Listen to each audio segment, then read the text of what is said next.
Lord Buddha, ये 9वें incarnation थे भगवान कृष्ण यानी कि भगवान विष्णु के। मत्स्य, वराह, कूर्म, वामन, नरसिंह, राम, बलराम, परशुराम, बुद्ध, कल्कि। बुद्ध मतलब 9th इनकारनेशन, कल्कि अभी आने हैं। तो आज हम बुद्धा की बात करेंगे, उनकी शुरुआतों के दिन की।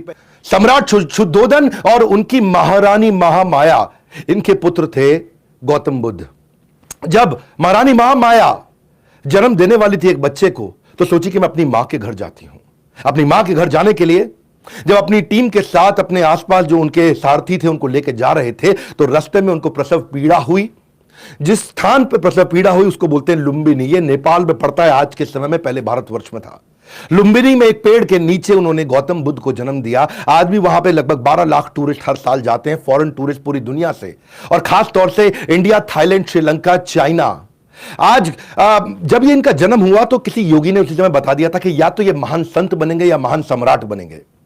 महाराज सम्राट शुद्धोधन ने जब बात सुनी तो उन्होंने सोचा कि ये महान सम्राट बनने चाहिए, संत नहीं।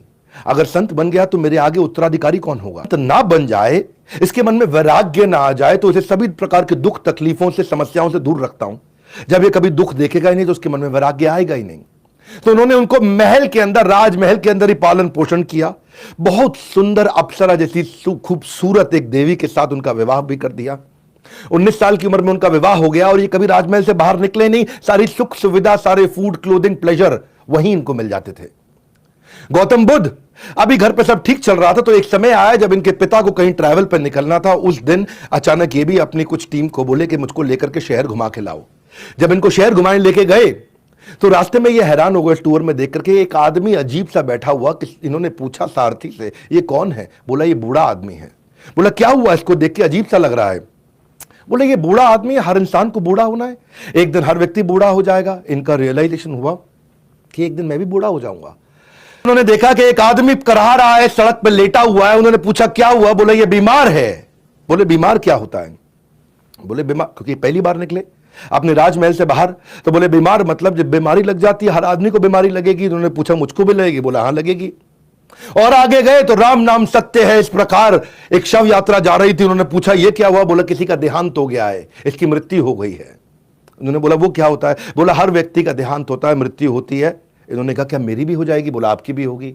उस दिन गौतम बुद्ध ने रियलाइज किया कि मैं यहां क्या कर रहा हूं, इन सब प्लेजर्स और नॉनसेंस में मैं कर क्या रहा हूं, मैं क्यों अपना समय बर्बाद कर रहा हूं? अगर हम सब ने जन्म, मृत्यु, जरा, व्याधि, ये चारों तकलीफें, यानी कि जन्म होना, उनकी डेथ होना, बीमारियां आना, बुढ़ापा आना, ये सबके साथ होगा। अगर तकलीफें, बुराइयां, परेशानियां सबके साथ आएंगी तो इसका मतलब क्या मैं यहां पे बैठ के आराम करता रहूं? यहां तो इसका अर्थ यह हुआ कि हमारे को जीवन मिला किसी हायर पर्पस के लिए।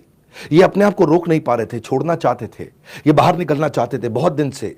वैसे तो योगी महात्मा ने पहले बता दिया था ये महान संत या महान सम्राट बनेंगे, तो उनके संत के लक्षण बाहर आने लगे। ये घर पे रह करके इनको स्ट्रगल होने लगा, ये पत्नी के साथ, इनको बच्चे के साथ में वो सुख नहीं मिल रहा था। ये इन सारे प्रश्नों का उत्तर ढूंढना चाहते थे, जो प्रश्न मैंने आपको बताए, जिसके लिए ये निकलना चाहते थे, नहीं निकल पा रहे थे। पर एक दिन रात को चोरी छिपे चोर की तरह चुपचाप उठे, पीछे मुड़ के नहीं देखे, निकल गए। पीछे मुड़ के नहीं देखे क्योंकि उनको मालूम था पीछे मुड़ूंगा तो मेरे पुत्र का प्रेम और मेरी पत्नी, धर्म पत्नी जिनसे बहुत प्रेम करते थे, वो उनको वापस खींच लेगा। ये चुपचाप निकल गए। और भगवत गीता की लेसन, वो लर्निंग यहां पे क्या उन्होंने एस्टैब्लिश किया? भोग ऐश्वर्य प्रसक्ता नाम तया भृत चेतसाम व्यवसायत्मका बुद्धि समाधो न विधीयति। जिस व्यक्ति की फोकस्ड बुद्धि नहीं है, समाधो न विधीयति, वो कभी भी समाधि में प्रवेश नहीं कर सकता। वो व्यक्ति जो भोग में और ऐश्वर्य में लगा है, तो उस दिन उन्होंने भोग और ऐश्वर्य त्याग दिया। इनका कहना था, भगवत गीता का 13वें अध्याय का 9वां श्लोक, जन्म मृत्यु जरा व्याधि दुख दोषानुदर्शनम अनुदर्शनम अनुदर्शनम। इन्होंने सारे दुखों को, उसका अनुदर्शन, उसका दर्शन किया, उसको समझा, उसको पहचाना कि इस जीवन के अंदर जन्म मृत्यु जरा व्याधि, ये बहुत बड़े बड़े दुख हैं। अब ये निकल पड़े अपनी आध्यात्मिकता की खोज की यात्रा में।